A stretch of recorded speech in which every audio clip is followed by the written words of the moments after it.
హైదరాబాద్ గండిపేటలో విషాదం చోటు చేసుకుంది.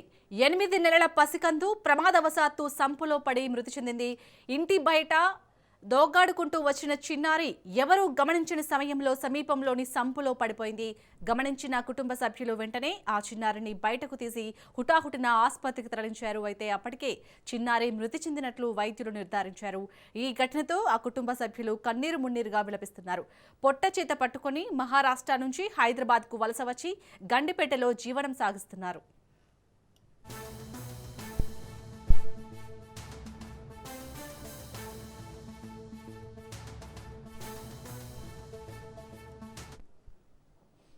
ఇక ఇదే అంశానికి సంబంధించి మరిన్ని డీటెయిల్స్ ని మా ప్రతినిధి సునీల్ అందిస్తారు. సునీల్, హైదరాబాద్ గండిపేటలో విషాదం చోటు చేసుకుందని చెప్పవచ్చు. 8 ఏళ్ల బాలుడు నీటి సంపులో పడి అర్ధాంతరంగా తను చాలించినటువంటి నేపథ్యంలో అక్కడ ఉన్నటువంటి స్థానికులు, తల్లిదండ్రులు కూడా తీవ్ర శోక సంద్రంలో ఉన్నారు. ప్రస్తుతము ఎవరు చూడని ప్లేస్ లో బాలుడు ఒకసారిగా నీటి సంపులో పడడం, ఒకసారిగా బాలుడు ఏదని తల్లిదండ్రులు చూసేసరికి ఆ సంపులో తేలాడుతున్నటువంటి బాలుని తీసి ఒక్కసారిగా హాస్పిటల్ తరలించే లోపే అప్పటికే ఆ బాలుడు మృతి చెందినట్లు కూడా వైద్యులు ధృవీకరించారు. దీంతో కుటుంబ సభ్యులు మొత్తం కూడా తీవ్ర శోక సముద్రంలో ఉన్నటువంటి పరిస్థితి కనబడుతుంది. మహారాష్ట్ర నుంచి పుట్ట చేత పట్టుకొని హైదరాబాద్ కి బ్రతకడానికి బతుకుదేరు కోసం వచ్చినటువంటి కుటుంబంలో ఒక్కసారిగా తన కుమారుడు చనిపోవడంతో కన్న తల్లిదండ్రులు కూడా తీవ్ర కన్నీరు మున్నీరుగా విలిపిస్తున్న పరిస్థితి కనబడుతుంది. దీనిపై అక్కడ ఉన్నటువంటి స్థానికులు కూడా అనుమానాస్పద మృతి కింద కేసు నమోదు చేసుకుని దర్యాప్తు కూడా కొనసాగిస్తున్నారు.